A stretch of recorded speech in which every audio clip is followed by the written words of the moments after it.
DreamHack Open is brought to you by Corsair, Monster Energy, Nice Cactus, and GGBet.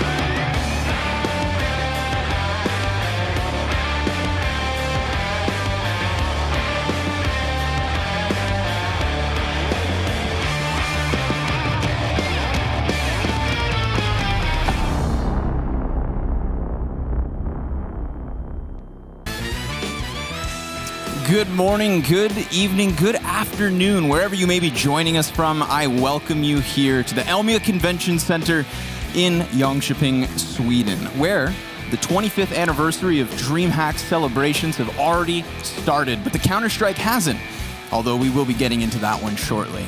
I am excited to be here, not just on the talent, but of course, as the desk host. I'm as surprised as you guys are. Name's Connor Grooven, also Scrawny, and I am excited to be holding up this role of all the roles. And before we do anything else, let's go ahead and big old thank you to our sponsors that make this all possible: Monster Energy, Corsair, and of course, Nice Cactus.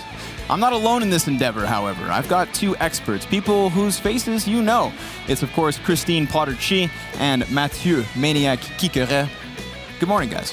Good morning. Good morning. What an amazing opening. Yeah, I think you're doing an amazing job already. Pounding so yeah, I figure it is. That pronunciation was spot on, Connor. Thank you. The best. Thank you, guys. So, how are we feeling? We're here and we're back in Jönköping, back for another iteration of CS. Matthew, it's been a while since you've been here. Yeah. What's it like? For me, it's an emotional moment, honestly, to be back in Jönköping. Just for the story, that was my first international event in CSGO.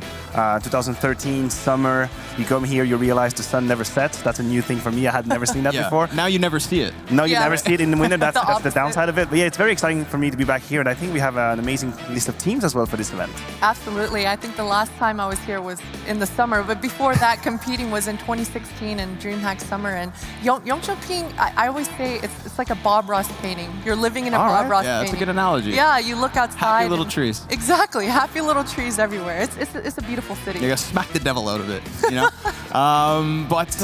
Yeah, sorry, I'm just jealous now. You know, you guys have these reminiscing moments of playing here. Yeah. Well, I don't have that, all right? But regardless, we do have 8 teams, as you said, of teams who, in this current moment, are actually looking to shake things up. Matthew, you just told me something very interesting about some of the teams here. Yeah, I think there is a history, there is a context between all these teams, right? We have 8 teams, and 5 of them have played against another team on the LAN event in the past 3 months. So, for example, the We Play S2, that was Godsend winning this event. You have the Open Rotterdam, where Crazy took the win, and then in Atlanta, Heroic won it. So I feel like it culminates to this event, like the clash of the champs, and whoever takes it says, you know what, guys, I'm the king. No, bow down. That's how it's going to be. So, and I think the list, as I said, is very stacked. There's so many teams that could actually potentially win a group. So yeah, I think we have everything for a great show. Yeah, it feels like, especially with the third day of broadcast here being the 1st of December, that this event's really going to be cementing some of the final rankings. You know, the end of the year is near, and this is really a final chance for some of these teams to kind of get that extra bump. Definitely so. I mean, coming towards the end of the year, specifically for Opens, it seems more and more of these teams are getting more and more competitive. We just saw it in DreamHack Atlanta. Every single one of those matches were so close. Each of those teams had to fight and claw their way to make it into the semifinals, then the finals. So it's an exciting time for sure. Yeah, and you know, let's boil it down. Let's take a closer look with Group A, of course. Divvy this one up and see who exactly faces off versus who. This is where we'll find our opening match of the day: Furia versus Marshall, who have found themselves here thanks to the Swedish qualifier. Something that I love about DreamHack, and especially this year, is that we've had these more regional qualifiers, and we've seen some teams that we otherwise would not be talking about. Yeah, and I think it's very important for the scene in general is that new teams feel like they can have an access to these events, right? You need to feel that motivation to work hard, and just to say, to win their spot, to earn their place here, they actually beat a mix composed of Freddy B, Draken, Freddy Frog. So I'm actually, you know, good players, right? So they definitely deserve their chance. But now they're at the big boys table. It's going to be a hard one. Players who otherwise we would have been seeing, say, last year on those Tier 2 Swedish teams, right? Like the Red Reserves. Yeah, absolutely. So for them to be making these waves and to be making these moves up the rankings is an exciting affair. But, of course, not so exciting is starting off versus Furia, the top seed of their group. It's going to be a tough one, of course. But then on the other side of Group A as well, that's where we find ourselves, SJ and Force. That's our other matchup coming in after. But of course, we need to fixate. We gotta get more micromanagement here. We talk about Furia, we talk about Marshalk, and it's hard to talk about them evenly. It definitely is kind of difficult because Marshalk is a team, and none of these players are names that we're quite used to. But it's just like you said, Connor. It's the baby steps. It's being able to see your progression as players, as teams, and making it to a stage like this for such a new team like Marshalk. It's an exciting time, but it's going to be a difficult time for Marshalk for sure. Yeah, Matthew, anything to add? I mean, this is where we always end up talking about, oh, they have no pressure. Well, they actually don't have any pressure. Yeah. Like any round that they win, they're not supposed to win. And I think, it's the first game in the morning. Some people might not be awake. Maybe coffee, takes time to settle in the blood. And then you start losing a few rounds. You're Furia, you come in here with full confidence. You lose the pistol round. Maybe they surprise you in the way they play, and you never know. Maybe a surprise, but that would be highly surprising. One person who I know is bright and early, ready to go is Potter. She's already got herself 3 reasons. So take it away. Yes, so these are my 3 reasons, and as Matthew said, it's going to be very challenging. So these are the 3 reasons why this should be fairly easy for Furia coming in. And with reason number 1, Furia at their peak were ranked number 5 in the world. And although they have fallen off to being ranked number 13, these are just 2 different caliber of teams in this tournament competing. And with reason number 2 is land proven. Furia throughout this entire year in 2019 have been on the grind, attending tournament after tournament and going after qualifiers as well. So this team has certainly been on the grind, they've been on the rise, and they are contenders in almost every tournament that they attend. And with reason number 3 is the experience. We've mentioned it a little bit before. Marshalk have not competed as a team since 2018, and when they did compete in 2018, it was in the ESEA main division. So it's certainly a different caliber, I think, coming into this matchup. Yeah, definitely fair to say there's that gap. But again, we revisit this, right? It's a painful place to begin the day for them, unfortunately. But it's still the bigger picture that makes this exciting. It's the fact that they're here. It's the fact that this is not the only best of one they're going to be playing this weekend. It's just probably the toughest, right? Yeah. They're not going to get to veto through a BO3 series and find themselves where they may be comfortable. In fact, this is our opening BO1, so let's see where this one heads. Yeah, that's a complicated one because we have very limited information about Marshalk and the map they play now. You're probably going to end up in the middle ground somewhere. A map like Inferno could be the question. No, it was banned first. Where did we go? Nuke? Okay, I don't know what to think of it. I'm either very positively surprised or Marshalk have lost their mind to accept to play versus Furia on Nuke. Where do we stand? I mean, I'm glad to see that Furia banned out that overpass and train right off the bat. I think these are the only 2 maps that we have information on Marshalk. These are the 2 maps that they ended up winning in that qualifier where they beat out Ancient, as you mentioned, Matthew. So it's good that the comfort picks for Marshalk have been taken out for the Furia side, but you're right, Nuke is going to be pretty challenging. I'm excited to see Furia on Nuke. I think that if there's anything Furia can do in this BO1 to really cement themselves as that big step ahead of Marshalk, it's just come out of the gate swinging. No. Haymakers, big hits, play it fast, play it quick. And I mean, if you're not prepared for an aggressive T-side from Furia on a map like Nuke, I think these guys could really pick up the pace and make the Swedes uncomfortable. Yeah, and I think it's important that we mention that for Furia, it's not only about winning. It's not only about winning this match. It's about making a statement. We're talking about a team that wants to be at the top of Counter-Strike. They want to be considered in that tier list, top 1, right? You cannot come to DreamHack and lose your first opening to Marshalk. That cannot happen. Yep. They have all the pressure. They're here to make a statement. And I'll start with a 16-3. That's how you do it. That's how you say, listen, boys, I'm really happy to be here. That's a nice place. I love Jönköping, but I'm going to get all of you. I'm going to get you all. Right. You mentioned it before. We talk about the teams who have picked up events as of late. Godsent with their one in Malta. You had Heroic and you had Crazy on that list, but you didn't mention Furia. And if we go back throughout the iterations of Open this year, they had their event. They had their grand finals in Rio de Janeiro, and they lost to Avant-Garde. So if I'm Furia, I'm on board with your thinking here. Let's make a statement. Let's crush these kids. Definitely so. Statement for sure. But I think one of the factors for Furia that they have to consider is their inconsistent performances. I did mention that they've been on the grind throughout 2019. You mentioned that grand finals in Rio de Janeiro, but this team has been kind of up and down coming into these tournaments. Although they have had some upsets under their belt just a few weeks ago, beating out the likes of Vitality, beating out the likes of G2. It's just not enough here and there. It's so spread out here and there. So it's a little bit concerning, but this matchup opening up for them is kind of a blessing in disguise. We've had ups and downs from Furia. I don't think we're going to start on a down today. That's my personal stance. That would be very surprising. I think one good sign going forward for Fury is that Henny's integration looks to be working. Yes. And that was a big step and a big change, right? You had Art, that was the main AWP in-game leader, in the center of all the aggression, taking charge of everything basically, and you bring in Henny. He's gonna need some space. He's gonna need the opportunity to be aggressive. So I think Art had a lot to do in terms of adjustment, and he did so well. And I think also Henny's doing his part of the job. So that's a very good sign going forward. Sure. So as long as we have a small question mark on the side of Fury as to what we're going to get from them, we've got a very large question mark on the other side of the A very here. large question mark. Marshall. So now's our chance to get to know some faces we may not be familiar with. Sladen, DZ, Aze, Minio, and Manti. I mean, we see right there their recent matches, of course, is the DreamHack Open qualifier, the Swedish qualifier that they played in to get themselves here. You look at their win-loss ratio in terms of stats from the past 3 months, and we have 5 maps. Past 2019. I can tell you this is 2019. They have 5 matches recorded on HLTV 2019, so there's very limited information. I know Minio because I played a few rankings with him back in the days. It was a cool little kid. I think it was nice to play with. He was interesting. I think good might be an overstatement. He was interesting. Yeah, all right. He had a sense of the game, right? And that's not a compliment that I give lightly. So I'm excited to see what he has become. That's the word I use when I don't like food that much. You know? Interesting. Or you say he's nice. Yeah. He's nice. But I mean, this is again like we talk about the narrative of the newcomers, the up-and-comers, and sometimes they fall flat. That's just the reality of the situation. They've got a very daunting task ahead of them. You know, as a not so good Counter-Strike player myself, I would be frightened setting up next to and across from the stage of Furia, because this isn't just a team that's like on the rise somewhat. This is a team that we know have already made deep runs at events, and it's not just coming in the last 3 months. It's not in the last 6 months.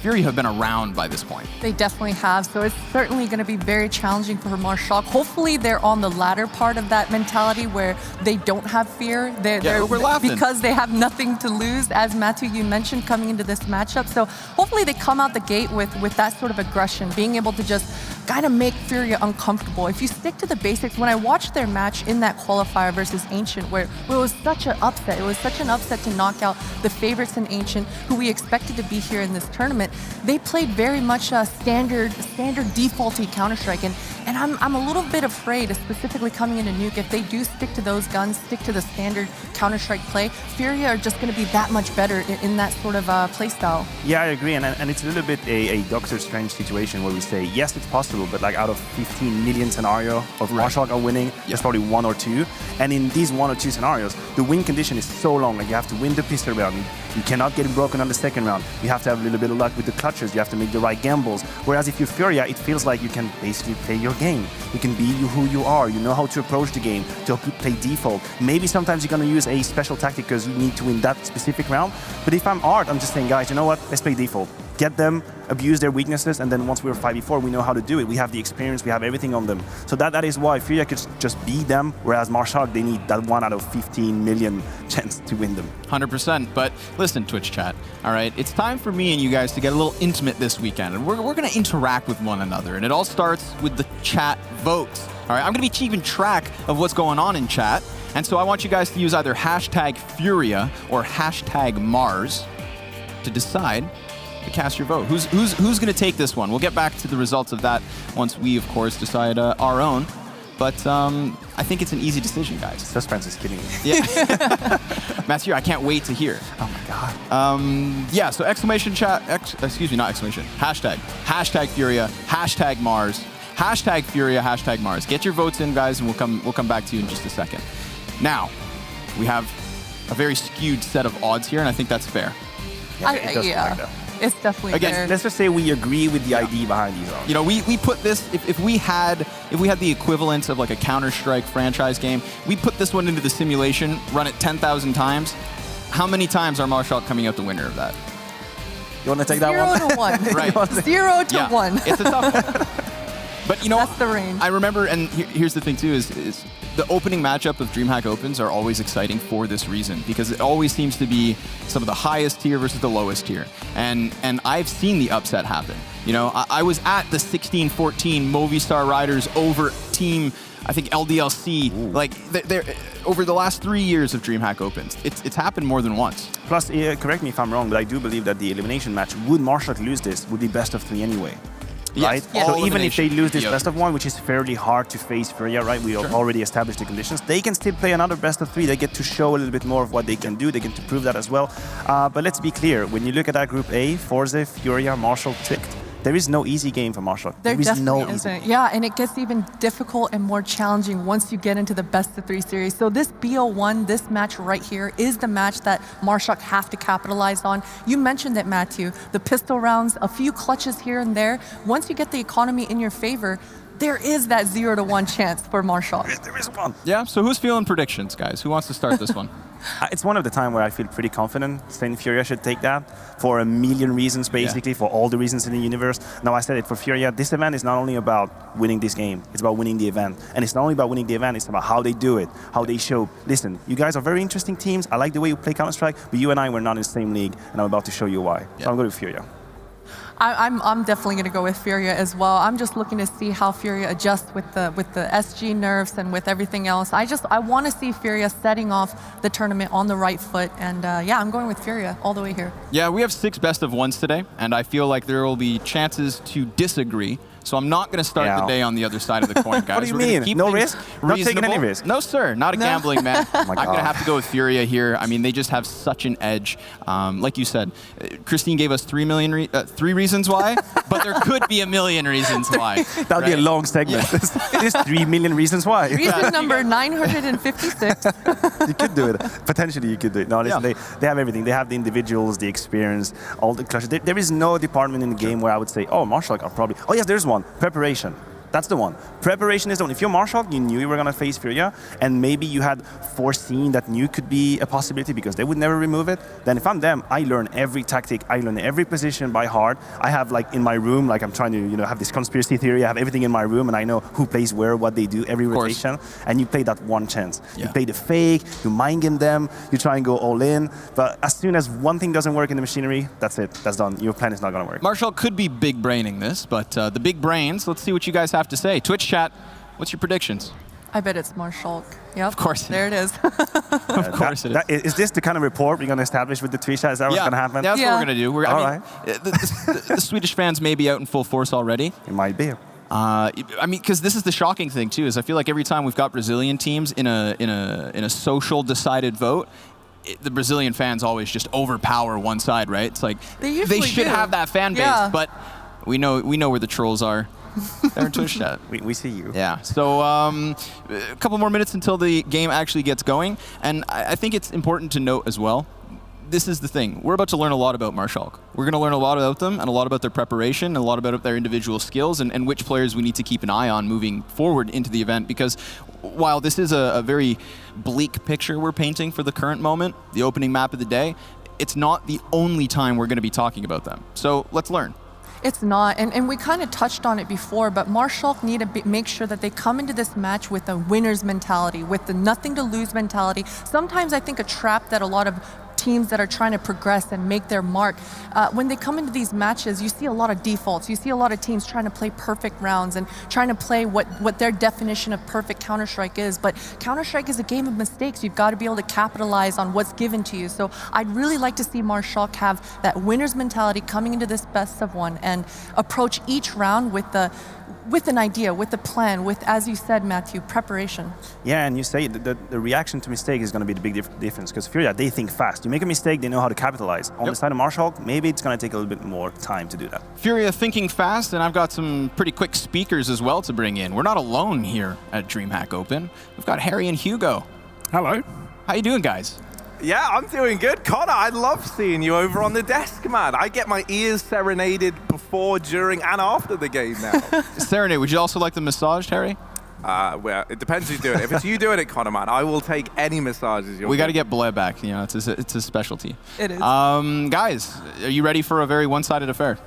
Yeah, sadly, I reckon that's going to be what ends up happening, right? I would love to paint this story that, like, oh, my Shark, man, they can do it. They're looking so good. But truthfully, we know very little. And I think coming up against Furia, probably one of the worst teams you could have matched up against, because I don't think they're going to let you play your own style, right? I think they're just going to be dictating the pace from the offset. So, I'm a little bit worried, Connor. I'm a little bit worried. Then listen, Harry, I'm going to let your big brain keep unpacking this one. Mr. Byron, Mr. Russell, this is all yours. Thank you very